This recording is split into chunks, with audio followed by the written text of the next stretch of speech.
بتایا جاتا ہے 8 ارب انسان ہیں، سب کو پانی چاہیے.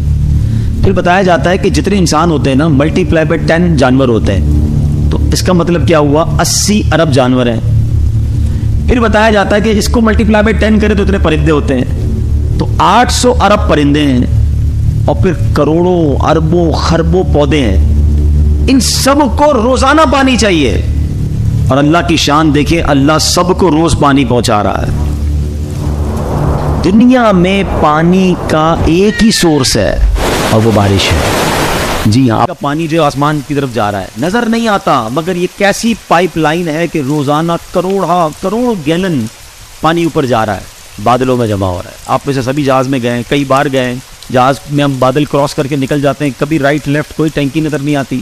اچھا، اب دنیا کروڑوں ڈالر کے پلانٹ لگاتی ہے اس سمندر کے کھارے پانی کو میٹھا بنانے کے لیے، مگر پھر بھی ویسا میٹھا نہیں بنا سکتی ہے جیسا میٹھا پانی ہمیں اللہ کی رحمت سے ملتا ہے.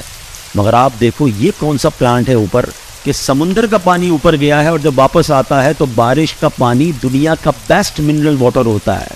اس کو قرآن کہتا ہے مائع مبارک. یہ مبارک پانی ہے. ہمیں جتنے بھی ٹھنڈے علاقے ہیں، یہی بارش جب وہاں پڑتی ہے تو وہ برف بن جاتی ہے، اور وہ برف بن کے ادھر سیکیور ہو جاتی ہے.